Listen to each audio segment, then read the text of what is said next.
Tuesday night, while I was breaking down the line. We need a break. Don't call me. That was it. No period at the end, like she couldn't even be bothered to finish the sentence. I set the phone face down on the stainless steel and kept scrubbing. The grill wasn't clean yet. I had 2 sheet pans still in the sink and a walk-in that needed restocking before 6 a.m. I wasn't going to stop for a text, but I read it again, and then a third time. 8 years. A mortgage we were 3 payments behind on.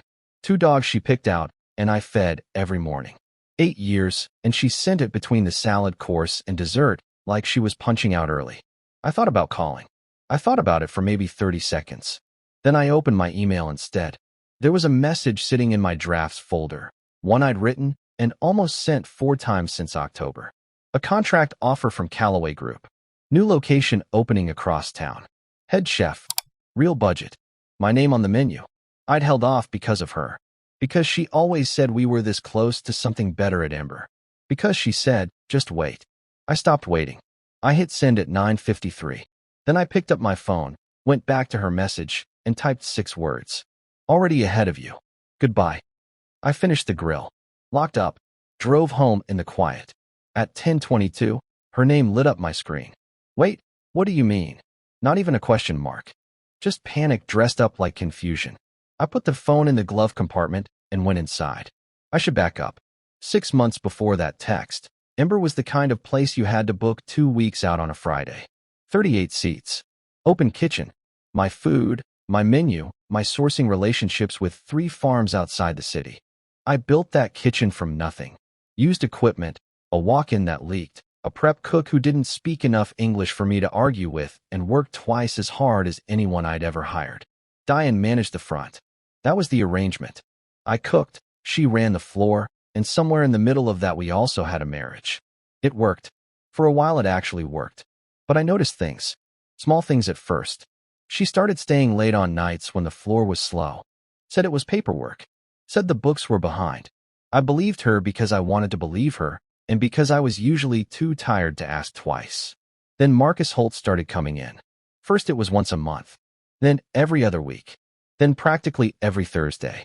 Always the same corner table. Always the same bottle of Barolo he had us hold for him specifically. Owner of 4 restaurants across the metro area. The kind of guy who wore a watch that cost more than our car and made sure you noticed. Diane always seated him herself. Always. I told myself that was just good hospitality. You take care of your big spenders. You make them feel like the room belongs to them. I told myself that for a long time.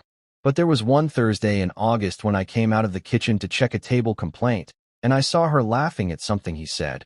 Not her work laugh, the one she used on difficult guests. Something else. Something I hadn't seen in a while. She didn't notice me standing there. I went back to the kitchen and fired the next ticket. That night she came home and said Marcus thought she had real potential. That he'd mentioned something about a managing director role in his new location. I said, that's great. She said, you don't sound excited. I said, I've got a 6 a.m. delivery. She went quiet. And that quiet sat in the room like a third person neither of us wanted to introduce. I made the mistake of thinking if I just kept cooking, everything else would hold. That's what I did. I kept my head down, kept the menu sharp, kept the reviews coming in. We got a write-up in the City magazine in September. 3 stars. They mentioned the duck confit by name and called the kitchen quietly ambitious. I printed it out and taped it to the cooler door. Diane didn't mention it. She was on her phone when I showed her. Nodded, said, that's good, babe, and kept typing. I told myself she was busy. I told myself the restaurant was going through a growth phase, and she was managing more than I understood from inside the kitchen. I gave her the benefit of every doubt I had. Meanwhile, Marcus was in on Thursdays, and now sometimes Tuesdays too. I started noticing the floor got quieter when he arrived. Staff moved differently. Diane moved differently, straighter posture, slower walk, like she was aware of being watched and didn't mind it. One Tuesday, I finished early, came out front to grab a drink, and saw her sitting across from him at his table. Not standing tableside the way a manager does. Sitting, leaning forward slightly, both hands around her wine glass. I stood in the kitchen doorway for maybe 5 seconds. She looked up and saw me. Something crossed her face, not guilt exactly, more like calculation. She said something to Marcus. then stood up and walked toward me like nothing happened. He wants to talk about a private event, she said. Big buyout, full weekend. I was just getting details. You were drinking wine with him. It's one glass. It's hospitality. I let it go. That was the mistake. Not confronting it. Not asking the next question. Not saying what I actually thought. Instead, I went back to the kitchen and prepped for the next service like the best employee I'd ever been. 3 days later, she came home with a new jacket. Expensive. The kind she'd said we couldn't afford 2 months earlier when I asked about fixing the water heater. I noticed. I didn't say anything. That was the second mistake. The private event happened the second weekend of October. Full buyout, Friday and Saturday both. Marcus brought in 40 guests, open bar, custom menu that he and Diane had apparently planned together over 3 separate meetings I didn't know about until I saw the printed copies on her desk at home. I found out about those meetings the same way I found out about most things by then. Not from her, but from Eddie, my prep cook, who mentioned it casually while we were breaking down Saturday night. Your wife and that Holt guy put a lot of work into this, he said. She was here till almost midnight on Wednesday. I'd been home Wednesday night. Alone. She told me she was doing inventory. I didn't say anything to Eddie. Just nodded and kept rapping. But I did the math on the drive home. 3 meetings. At least one past midnight. A menu planned without me, in my own restaurant, for my own kitchen. And she came home that Wednesday at 12:43. I remembered because I checked my phone when I heard the door. She said the numbers ran long. I said okay. I don't know why I kept saying okay. The event itself went well. Great, even. Marcus made a point of coming into the kitchen afterward, shook my hand, told me the food was exceptional. He had this way of complimenting you that felt like he was appraising something he already owned. You've built something real here, he said. Diane's lucky to work with talent like this. Not you two. Not you both. Just Diane. I watched him walk back out to the floor, back to the table where she was standing with a glass of champagne, and she smiled at something he said before she even looked up to see if I was watching. She wasn't checking. That was the part that got me. Not the smile. Not the champagne. The fact that it didn't occur to her to check. I went home that night and opened my email. There was the offer from Callaway Group, sitting there since the first week of October. I'd skimmed it twice and closed it both times. This time I read every line. I want to be honest about how I found out. It wasn't clever. I didn't hire anyone or go through her phone like some kind of investigation. I just stayed late on a Thursday in November when I had no reason to. Service ended at 10. Most of the staff was out by 10:45. I told Eddie I'd lock up, sent him home, and stayed in the kitchen pretending to recalibrate the oven temperature. I wasn't recalibrating anything. I was waiting, and I didn't fully admit that to myself until later. Marcus was still at his corner table at 11. Diane was still on the floor. At 11:15, I heard the front door lock from the inside. I came out of the kitchen. The dining room was empty and dark except for the low light above his table. 2 glasses. The Barolo. And Diane standing close enough to him that there was no professional explanation for the distance between them. She had her hand on his chest. He was saying something quiet, and she was nodding, and for a second neither of them noticed me standing in the kitchen doorway. Then she turned. The hand dropped, but not fast. That was the thing that hit me hardest. Not fast, like she had to remind herself to move it. Nobody said anything for a long moment. Then Marcus picked up his glass, took a slow sip, and set it back down like I was staff who'd walked into the wrong room. Diane said my name. Just my name. Nothing after it. I looked at her for a few seconds. Then I looked at him. Then I went back into the kitchen, took my knife roll off the shelf, and walked out the back door. I sat in my truck for maybe 20 minutes. I didn't cry. I didn't punch anything. I just sat there with the engine off and the knife roll on the passenger seat, and I thought about the fact that she locked the front door from the inside while I was still in the building. She knew I was there. She did it anyway. I drove home. She wasn't back yet. I made coffee, sat at the kitchen table, and opened the Callaway email for the 3rd time. This time I read it like it was already mine. She came home at 12:30. I was still at the kitchen table. Coffee gone cold. Callaway email still open on my laptop.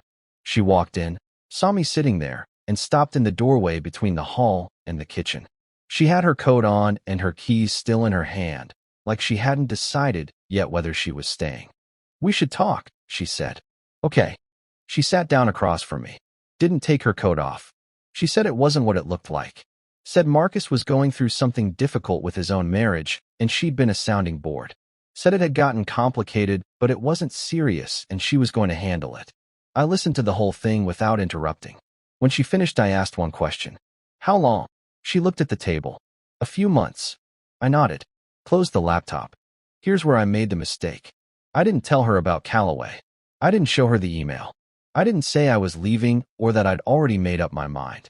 I just said I needed some time to think, and I went to bed. I let her believe I was deciding. I wasn't deciding anything. I decided the moment I watched her hand drop off his chest like it was no big deal. But I stayed quiet, and I let her think she still had room to manage the situation. Because of that, she spent the next 3 weeks trying to. She was careful at work. Professional distance from Marcus, at least when I was around. She came home on time. Cooked twice, which she hadn't done in months. Asked about the menu. Asked about the farms. Asked questions she used to ask when we were first building the place together. I answered. I was polite. I was present enough that she started to relax. And while she was relaxing, I was doing 3 things. Signing the Callaway contract. Giving quiet notice to my 2 best line cooks that something new was coming and asking if they'd follow me. And calling our landlord to find out what breaking the lease on the house would actually cost. I had the number by the end of the week. Then her text came. We need a break. Don't call me. I've thought about why she sent that text instead of just saying it to my face. My best guess is she thought it gave her control. A text is clean. No expression to read. No silence to sit in. You send it, and then you wait to see how badly the other person falls apart. She'd watched me absorb everything for 3 weeks. The careful dinners, the questions about the menu, the whole performance. And somewhere in there she'd decided I was holding on. That I needed her more than I was showing. So the text was a test. Pull back hard, see if he chases. I didn't chase. I sent 6 words and put my phone in the glove compartment. By the time I got inside that night, the Callaway contract was already countersigned and back in their inbox. My 2-line cooks, Danny and Priya, had both said yes. I had a storage unit rented under my name with 2 months prepaid. And I had an appointment with a family law attorney for the following Monday morning. Not because I was rushing anything, but because I wanted to know exactly where I stood before she had a chance to reframe the story. The next morning, I went to work like normal. She wasn't there. Called in, apparently. First time in 2 years. Marcus wasn't in that Thursday either. The floor ran fine without her. That was something I noticed and filed away. By the end of the week, I'd packed what was mine from the house. Clothes, my grandmother's cast iron, the good knives, the folder of financial documents I'd put together over the previous 10 days. I did it over 2 early mornings while she was still asleep. Quietly. No confrontation, no announcement. The last morning I packed, I made coffee before I left. Left a full pot. Old habit. Then I picked up my bag and walked out. No note. No goodbye. Just a full pot of coffee going cold on the counter. She called 4 times that afternoon. I let it go to voicemail. The 5th time, I picked up. She didn't cry on that call. That surprised me. She was angry.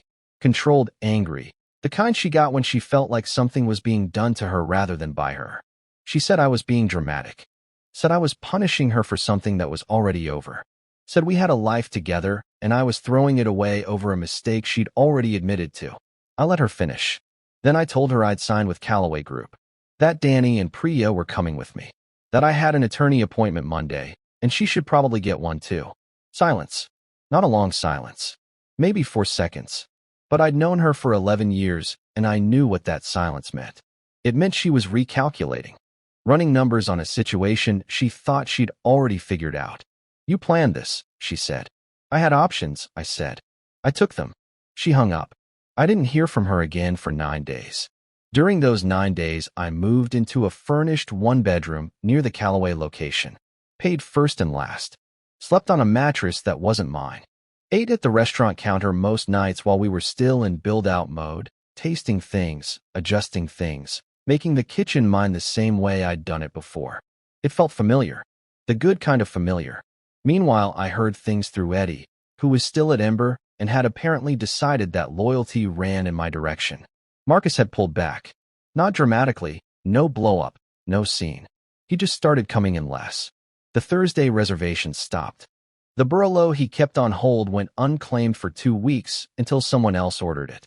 Diane was still showing up, still managing the floor. But the ownership group had quietly paused the conversation about the managing director role. No explanation given. Just paused. Eddie said she looked tired. I didn't say anything to that. But I thought about the Thursday nights she'd stayed late. The jacket she bought. The meetings I wasn't told about. All that careful maneuvering for a position that was now just sitting there, suspended, going nowhere. The attorney called on a Wednesday with the initial paperwork. I signed what needed signing and sent it back the same day. That Friday, Callaway posted on their social media for the first time. The post was simple. No fanfare. Just a clean photo of the new space, exposed brick, open kitchen, good light, and 2 lines of text. Chef Ryan Mercer joins our upcoming opening. More soon. My name. My kitchen. That was it. I didn't share it. Didn't comment on it. Just let it sit there and do what it was going to do. By Sunday, it had 400 likes and a comment section full of people I recognized. Regular Ember guests, mostly. Food writers who'd covered us before. A couple of industry people who knew my work. Someone tagged the City magazine that had run the duck confit write-up. I read through it once, put my phone down, and went back to work. Monday morning, Diane's attorney sent over a response to the initial filing. She was contesting the asset division, specifically the goodwill value of Ember. Her position was that I'd built the restaurant's reputation while married to her, which meant she was entitled to a share of what that reputation was worth. I called my attorney from the parking lot. He said it wasn't an unusual argument. Said we'd counter it. Said to stay calm and not do anything reactive. I wasn't reactive, but I was paying attention. Because here was the thing about Ember's reputation. It was built on the food. The write-ups mentioned the kitchen, the sourcing, the menu. Her name appeared once in 3 years of press, in a caption under a photo. I had documentation going back to the beginning. Supplier contracts in my name. Recipe development notes with dates. Emails from the farms, from the magazine, from the event clients. Almost all of them addressed to me. I forwarded the relevant files to my attorney that afternoon. Then I made a different decision. I called Eddie, not to ask about Diane, not to get information. I asked him if he wanted a job. He went quiet for a second. Then he said, "When do you need me?" I told him opening night was 11 weeks out. Told him what the position paid. Told him to think about it. He called back in 20 minutes. I now had my full kitchen team. That night, I drove past Ember on the way home. Not on purpose, it was just on the route. The lights were on inside. I could see the floor through the front window. A few tables still seated, late crowd, the usual Thursday energy. I didn't slow down, but at the next light my phone buzzed. It was Diane. Not a call. A text. The text said, "I saw the post. We should talk before this goes further. For both our sakes." For both our sakes. I read it twice at the red light. Then the light turned green and I drove. I didn't answer that night. I didn't answer the next morning either. I went into the Callaway space at 7 a.m., walked the kitchen with the contractor, signed off on the hood installation, and spent 4 hours testing the new range with Danny while Priya worked through the prep list we'd been building for 3 weeks. It felt like a real kitchen now.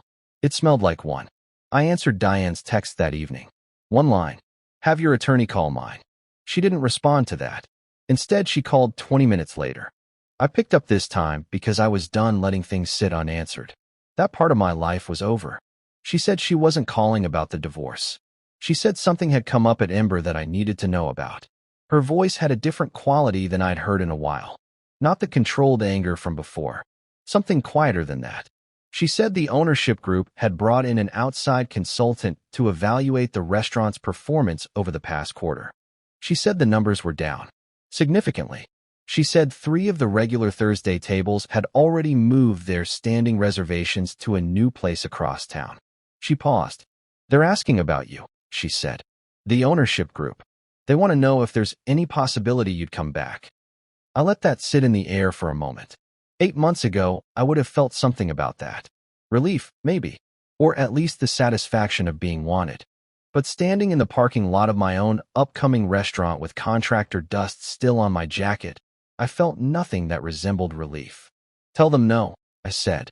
Another silence. Longer this time. Then she said something I didn't expect. I know I don't have any right to ask this. Her voice dropped just slightly. But are you okay? I looked at the building in front of me. Dark windows, but the sign was already up. My name wasn't on it yet. That was coming next week, but I knew exactly what it was going to say. Yeah, I said. I'm okay. I meant it. Good night, Diane. I hung up and stood there in the cold for a minute. Then I went back inside to finish the evening prep list. Opening night was a Tuesday in late February. 44 seats. Full reservation list. A wait list of 11 that Danny managed from his phone while simultaneously running the pass. We did 2 full turns and sent out 106 covers without a single ticket coming back. I didn't leave the kitchen once. Not because I was hiding, because that's where I belong and I know it now in a way I didn't fully know before. The kitchen was always the thing. Everything else, the marriage, the arrangement, the years of absorbing and adjusting and letting things slide, all of that was built around the kitchen, not the other way around. The City magazine sent someone that first week. I found out afterward from the front of house manager. They didn't announce it, just came in and ate. The review ran 12 days later. 4 stars. They mentioned the duck confit again. I put a version of it on the new menu on purpose, and this time they used my name in the headline. I printed it out. Didn't tape it to the cooler door this time. Just folded it and put it in the folder with the supplier contracts and the attorney documents and everything else I'd built from scratch. Eddie framed his own copy and hung it by the dish station without telling me. I noticed it on a Wednesday morning and didn't say anything. Just started the stock. The divorce finalized on a Thursday. My attorney called at 2:17 in the afternoon. I was mid-service. I said thank you, put the phone back in my pocket, and called the next ticket. The asset argument didn't hold. Ember's goodwill was ruled inseparable from my professional identity and creative contribution. She got her share of the joint accounts and the equity from the house sale. I kept my name and what it was worth. I heard through Eddie that Marcus stopped coming into Ember altogether sometime in March. No explanation, just gone. The managing director conversation never restarted. Diane was still there, still running the floor, same title she'd had when I was cooking 20 feet away from her. I don't think about her much. That's not a hard-won thing I'm proud of. It's just how it turned out. Some Tuesday nights, I stand at the pass during the last hour of service when the kitchen gets quiet and I can hear the dining room. Glasses, low voices, the specific sound of people eating well and not rushing. I built this room. This version of it, anyway. My name went up on the sign the week after opening. Simple lettering, nothing fancy. I drove past it the first morning it was up. Didn't stop. Just slowed down enough to read it. Then I pulled into the parking lot, went in through the